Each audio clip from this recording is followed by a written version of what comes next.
Anything else? Sounds good. Can we do one of the problems from set 5?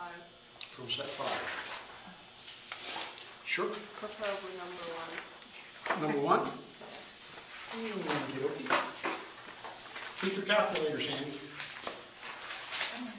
Okay. We got 2 data points. We got a price of $8.50 associated with sales of $3,400.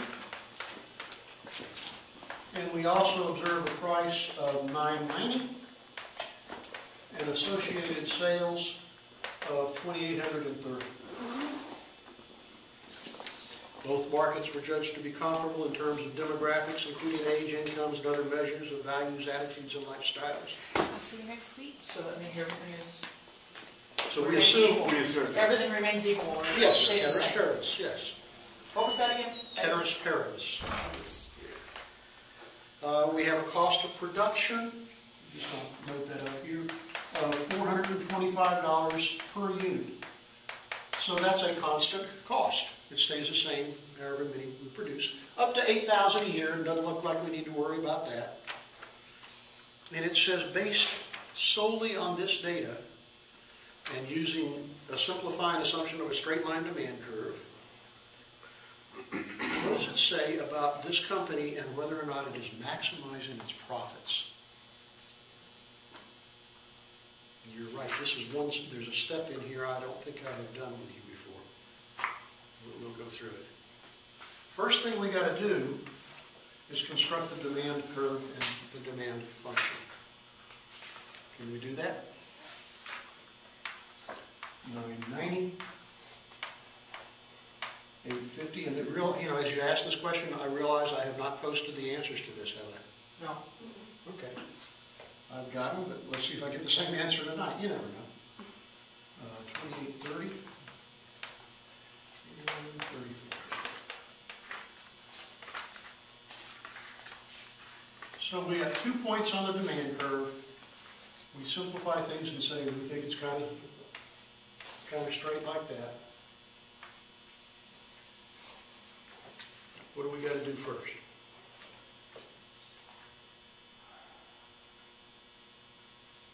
Step 1, find the slope of the line. So the slope is the change in quantity over the change in price. And we have 2 points to compare. There is a change in quantity here.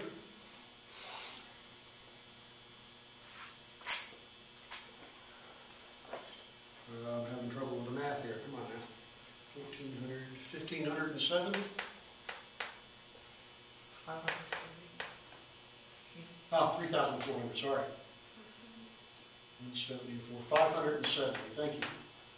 And then the change in price, $850 to $990, $140.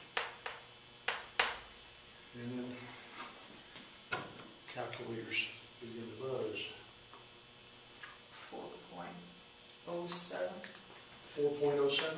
Okay. So my slope is, it was actually a negative 4.07 because when the quantity increases, the price decreases and vice versa. 4.07. Everybody okay with that? So let's find the intercept down here.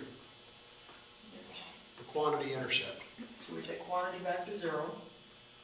No, we're going to take price down to 0. We take what price down to 0? To be able to get to this point. So I'm going to start from this point right here. Okay? Now when you do that, does it matter which point you No, take I it can from? start from up here. Okay. You get the same thing.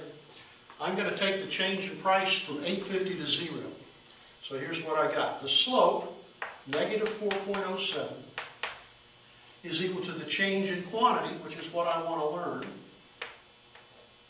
divided by this change in price as it goes to 0, which is a negative 850.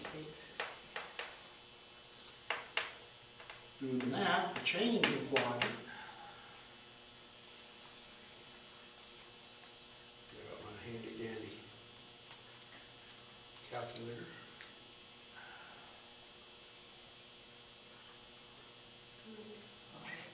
$34.59 and a half. 34.59.5. That that's the distance here. Because we're going down to this intercept. I have a question. Sure. For the slope, the Whoa. 3,400 minus the 2,380, Yeah. that's 1,020, not 570. Is anybody else getting that? Yeah. No. 2830 plus 170 gives you Wait, the 3,000. when you're doing the slope, the 3,400 minus the 2,380, right? No, you said 2380, it's 2830. 28. Ah, okay. I was like, that's Good. like- If you made that mistake on an exam and you carried through, Uh-huh. that would be a very minor error. Okay. Because the steps, you know the steps. Yeah, You exactly. just plugged in the wrong Yeah, it's number. like -1 point, big deal. So, 3,400 plus 3,459 looks like 6,859 and a half is this value, 6,859.50. Does that seem correct to anybody else?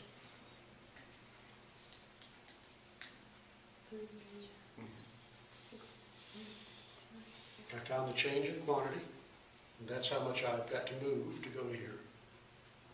I started at 3,400, so I added the 3,459.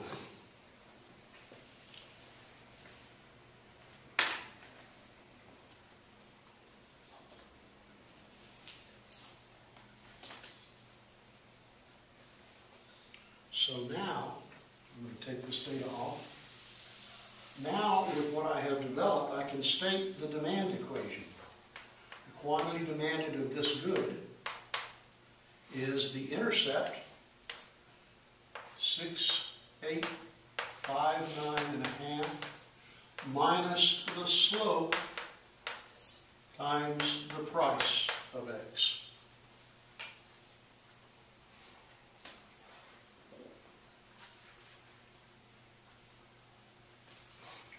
Okay so far? Okay. I'm going to erase all of this now, because I need the space, and we're going to add that new wrinkle that I forgot to discuss with you earlier. It is to find the inverse demand equation.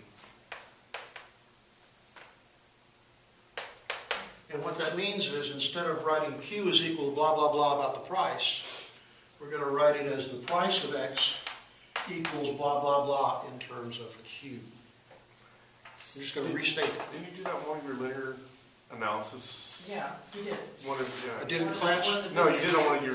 Oh, yeah, I'm sure I did it on YouTube, yeah. I remember seeing the Yeah. inverse. And we need to get the inverse demand statement. So let's talk about how we're going to do that. I'm going to take the negative 4.07 px and add it to both sides. And then I'm going to subtract the q dx from each side. So I'm going to have this.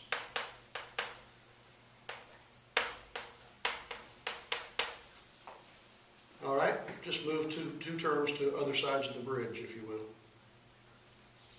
Then I'm going to divide by 4.07.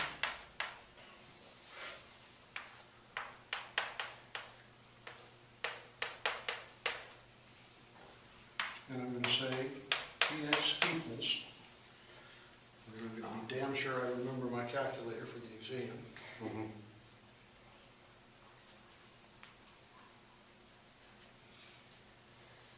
1685. I'm just going to round it off to that. And then here what I've got for q dx, I've got effectively 1 divided by 4.07 times q dx. So I'm going to take 1 divided by 4.07, 0.2457 q dx.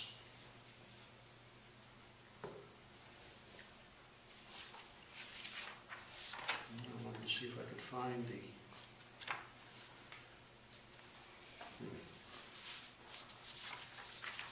example in the page that does this.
now I realize that I'm borrowing a question from the second half of the test, of the course. Let's see what we can do with it. So If now this that we have that though, can we just plug in and find the price intercept from the original? You could, but we don't need it for what I'm trying to work on. The question was, are we maximizing our profits? And to do that, we got to find out what the marginal revenue is. And to find the marginal revenue, once you have the linear demand function, the inverse demand, Multiplied by 2, right? double the slope. So it's Multiply twice that as steep. times 2. So you would have 1685 minus, oh, those are high numbers, 0.4914 QDX.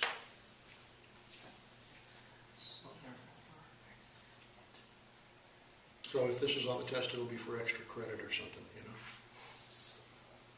Why do you multiply by 2? It's twice as Because steep. if you recall from microeconomics, when you have a demand curve like this, its marginal revenue curve is here. It is halfway inside or halfway out. It's got twice the slope. This is twice as steep as this is. And so we take the slope and double it. Now what do we got now? You erase the stuff we don't need. What do we got now? We got the marginal revenue and we have the marginal cost. The marginal revenue is 1685 minus 0.4914 QDX. And the marginal cost is 425. So we solve for quantity demanded, and that'll tell us where our point is on our... Where your maximum profit output is. But you had to get the inverse demand first, and then you had to double the slope to get the marginal revenue, and now you can go back into it. You'll see this on the second exam too. So we can do it now and it won't hurt. Although it's getting a little bit complicated to do on a small board. I get 0.4914 QD equals 1685 It's minus 425. Does that look about right? Yep. It's 1260 there. Have I got a mistake up here? No, I was just saying that the 1685 minus that. I got 1260, and then I divide both sides by the 4914. And this says my quantity demanded for profit maximization is some ugly number. 2,564.1. Yeah, that's what I got too. 25, give or take 2,564 units. Okay. And how many were they selling earlier? Between 2,800 and 3,400? What's that tell you? They're stupid. Yeah, they're selling too many units. Right. They need to raise their price and Cut move back. back to fewer units and maximize their profit. Get on the other side of the elasticity. Or at least get on the other side of where marginal revenue and marginal cost intersect. So,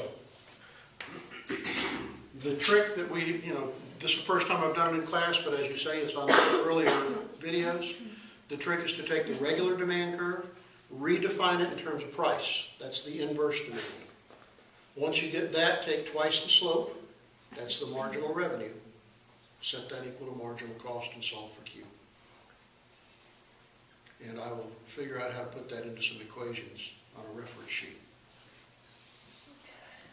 Inverse. That's a hot mess. Say again? I said that's a hot mess. Okay. Let's see if there was anything else we wanted to look at on the question. The question was, is it maximizing its profits? The answer is clearly no. What could they do to improve their profitability? Produce less products and sell them at a higher price.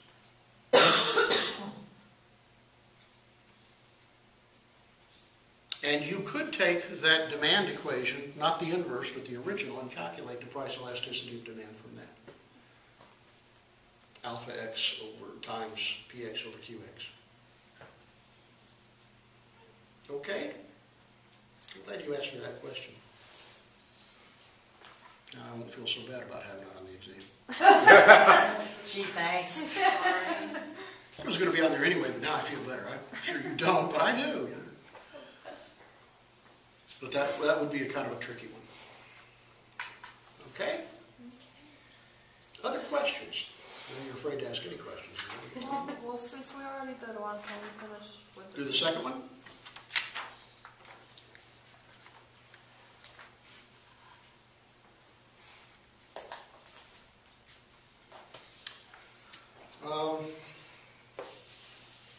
Let me show you conceptually what's going on in the second question. So do these? Let's go back to the data we had. We had 850 and 990. We had 2830 and 3400. Put those out a little further. 2800, 2830, and 3400. And so you had these 2 points. And that was your imagined demand curve. And then in the second question, the marketing department says, we think we could run the price up to $1,100 and still sell 2,600 units. Well, that would be a point up here. You see that new point? Yeah. They're telling you they think they can change the demand curve. And assuming this point is constant, they think they can rotate the demand curve from D1 to D2. That they can make it a little bit more inelastic. You see that?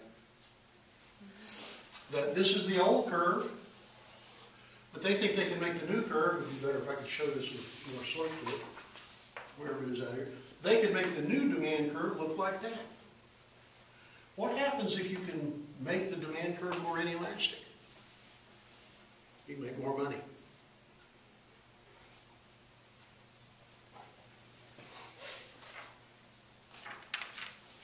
If you took these 2 points, calculate the price elasticity of demand, of the new demand curve. You've got a change in quantity from 3,400 to 1,100.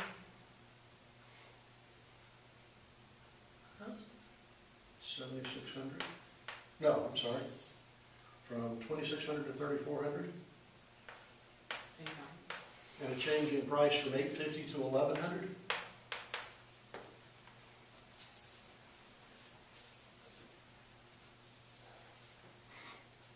Oops, those are just the quantities. I need the averages.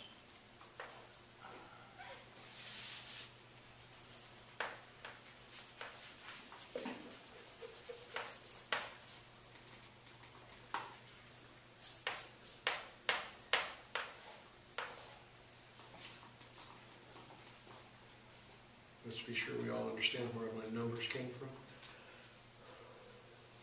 It's the change in quantity over the average quantity, and the change in price over the average price.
calculated the price elasticity of demand on the new curve between these prices.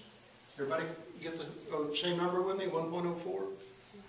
I'm now doing it on the old demand curve between these 2 points. That's what these numbers are. The change in quantity from 2830 and the change in price up to here. But why do we need?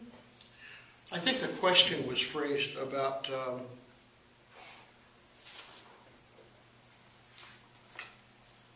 what would be the effect on the price elasticity of demand if you could in fact rotate the curve up. Oh. And I was just going to show what it had been and what it would be. Right. So, the new one's 1.04, right? and you figured out what the old one was. Yeah, because we didn't do it. Yeah, I'm doing the old one right now.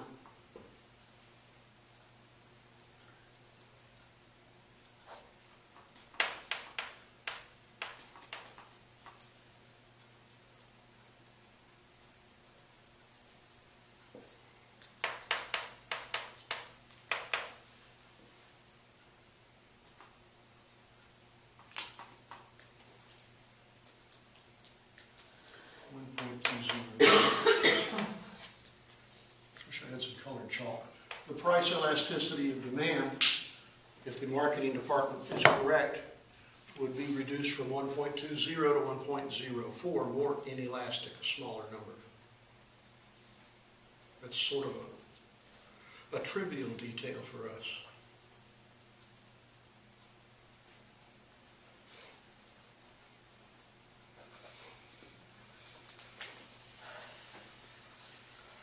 How are we doing so far? You following all the steps? Yeah. Yeah. Let me conclude with one last question. This would be a good one on an exam. What do you do to make the demand for a product more inelastic? There are 4 things that determine the price elasticity of demand for a product. Time, The amount of time you have available to search, number of substitutes. the number of substitutes available, If it's a need or luxury. good, if it's a necessity or a luxury, and if it is a small or large percentage of your running budget. out, yeah. For your income. So what's the marketing department saying? We're probably going to be able to prove that this thing doesn't have as many substitutes as the market believes. Or we're going to prove more so that this product is a necessity for many of our customers. They're saying something along those lines. That they can do a better job of advertising and so increase the inelasticity of demand. And what I would be looking for on that question is, do you remember those 4 things?